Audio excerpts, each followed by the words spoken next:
Hi hello வணக்கம். மலையாளத்தில் வெளியான ஒரு ஆக்ஷன் டிராமாவா வெளியான படம் தான் உடும்பு. இந்த படம் வந்து 2021 வெளியாச்சு.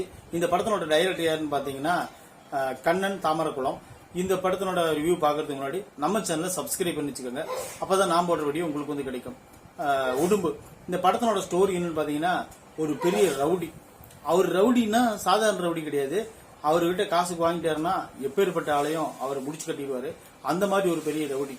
அவருக்கு வந்து ஒரு மனைவி வீட்டில் இருப்பாங்க. இப்ப என்ன ஆகுதுன்னு பாத்தீங்கன்னா, இந்த ரவுடி வந்து ஒரு பெரிய கும்பலை அடிக்கிறதுக்கு போவாரு. போற இடத்துல என்ன ஆகுதுன்னு பாத்தீங்கன்னா, அந்த ரவுடிக்கும் அந்த பெரிய கும்பலுக்கும் பெரிய ஒரு பஞ்சாயத்து ஆயிரும். இதுக்கு இடையில அவர் அந்த சம்பவத்தை பண்ணி முடிச்சிருவாரு. முடிச்சிட்டு வந்ததுக்கு அப்புறம் இவர் தலைமறைவா இருப்பாரு. இப்ப என்ன ஆகுதுன்னு பாத்தீங்கன்னா, இவர் அனுப்பிச்சுட்ட ஒரு டான் இருக்கிறாருல, இப்ப அவர் வந்து என்ன ஆகுதுன்னு பாத்தீங்கன்னா இறந்துடுறாரு. இறந்த உடனே இவர் இந்த ரவுடிக்கு என்ன ஆகுதுன்னு பாத்தீங்கன்னா, இவரை பிடிச்சிட்டு போய் ஜெயில போட்டுறாங்க. 1 வருஷம் ரிமாண்ட் பண்ணிடுவாங்க. 1 வருஷம் ஜெயில போட்டுருவாங்க.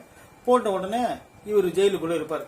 இப்ப இதுக்கிடையில இவர் மனைவிக்கும் இன்னும் இவருடைய மனைவியோட எக்ஸ் பாய் ஃப்ரெண்ட், அதாவது காலேஜ் டேஸ்ல பாய் ஃப்ரெண்டா ஒருத்தர் இருப்பாரு. அவருக்கும் அந்த அம்மாவுக்கும் கனெக்ஷன் ஆயிரும். இப்ப அவரு என்ன பண்ணுவாருன்னு பாத்தீங்கன்னா, இது தெரியாம கொள்ளையடிச்ச பணத்தை எங்க வச்சிருக்கிறேன்னு சொல்லி அவரு பொண்டாட்டிக்கு போன் பண்ணி, இந்த மாதிரி ஒரு குளத்துக்கடிய ஒரு செடியில கட்டி வச்சிருக்கிற பணத்தை போய் எடுத்துக்கோன்னு சொல்றாங்க. இவங்க என்ன பண்றாங்கன்னா, அந்த குளத்துக்கடிய முழுகி அந்த பணத்தை எடுத்துக்கிட்டு அந்த காதலனோட ஜாலியா இருக்கிறாங்க. ஜாலியா இருந்தோடனே அடுத்தது ஒரு ரிலீஸ் ஆகி வெளியே வந்துட்டார். வெளியே வந்த உடனே அவருக்கு வந்து அந்த விஷயம் தெரிஞ்சிருச்சு. தெரிஞ்சதுக்கு அப்புறம் இவர் டைரக்டா போய் அந்த வில்லனை அழிக்க மாட்டாரு, அந்த பையனை அடிக்க மாட்டாரு.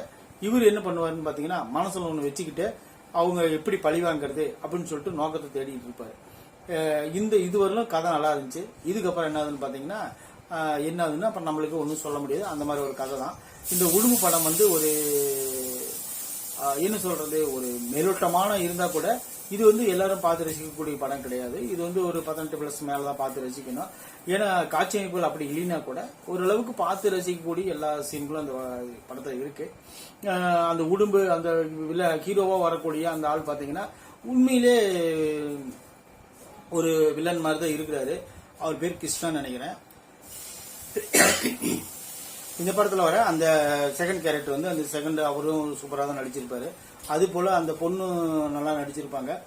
இவர் வந்து அந்த அவ்வளவு பெரிய ரவுடி தான். வந்த உடனே ஒரே போடா போட்டு மறுபடியும் கூட ஜெயிலுக்கு போயிருக்கலாம். அந்த மாதிரி தான் கதையை சித்தரிச்சிருப்பாங்க. அந்த மாதிரி தான் ஒரு நடக்கணும். ஏன்னா இவர் வந்து அதெல்லாம் பண்ண மாட்டாரு. ஆனா இன்னொரு விஷயம் என்னன்னா, அந்த பையனுக்கும் ஏற்கனவே கல்யாணம் ஆகி குழந்தைங்களாம் இருக்கும். இப்ப அந்த பையன் வந்து பொய் சொல்லிட்டு தான் இந்த பொண்ணுகிட்ட பழகிட்டு இருப்பான். எனக்கு என்ன கல்யாணம் ஆகல, அதனால புருஷனை விட்டுட்டு வந்துரு, நான் உன்னை பாத்துக்கிறேன் அப்படின்னு சொல்லி பொய் சொல்லிட்டு இருப்பான். இந்த பொண்ணும் அதை நம்பிக்கிட்டு தான் இருக்கும். இப்ப வீட்டுக்காரரு ஜெயில இருந்து வந்த உடனே இவங்களுக்குள்ள நடக்கிற ஒரு சண்டை தான் இந்த படம். இந்த படம் பார்த்து ஒரு டைம் பார்த்து நீங்க ரசிக்கலாம். அதுக்குண்டான ஒருத்தான படம் தான் இது.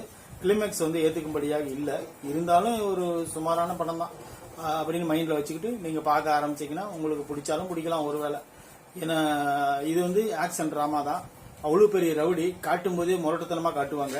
அவர் வந்து என்ன வேணாலும் பண்ணுவாரு அப்படிங்கிறதுக்கு ஒரு எக்ஸாம்பிள் வந்து நிறைய சீன் வச்சிருப்பாங்க. ஆனா அப்பேற்பட்ட ரவுடி வந்து இந்த பையன்கிட்ட வந்து பணிஞ்சு போய் போறாருன்னா அது என்ன காரணம், நம்மளுக்கு கதை இப்படி கொண்டு போறாங்கன்னு தெரியல. ஆனா இருந்தாலும் இது வந்து கதை வந்து ஒரு ஷார்ட் பிலிமுக்கு உண்டான என்ன கதையோ அதுதான் இந்த கதை. ஆனா இது வந்து நீட்டி நெளிச்சு பட்டிட்டிங்க நீங்க எல்லாம் பார்த்து ஒரு பெரிய கதை மாதிரி எடுத்திருப்பாங்க. இந்த படம் வந்து ஒரு ஸ்லோ டிராமா தான், ஒன்னும் வேகமெல்லாம் கிடையாது. இந்த படம் பார்க்கணும்னு விருப்பப்படுறவங்க கண்டிப்பா போய் பாருங்க, வேணான்னு சொல்ல. ஆனா ஒரு ஆவரேஜான படம் தான் இந்த படம். மலையாள படங்கள்ல வந்து இது ஒரு ஆவரேஜான படம் தான். ஆனா அதுக்குண்டான மலையாள படங்களுடைய பார்த்த திருப்தி இந்த படத்துல கிடைக்கும். ஆனா படம் கொஞ்சம் ஸ்லோ தான், ஆவரேஜ் தான். நம்ம விமர்சனம் பிடிச்சதுன்னா கண்டிப்பா நம்ம சேனலை நீங்க சப்ஸ்கிரைப் பண்ணி வச்சுக்கோங்க. அப்பதான் நான் போடுற வீடியோ உங்களுக்கு வந்து கிடைக்கும்.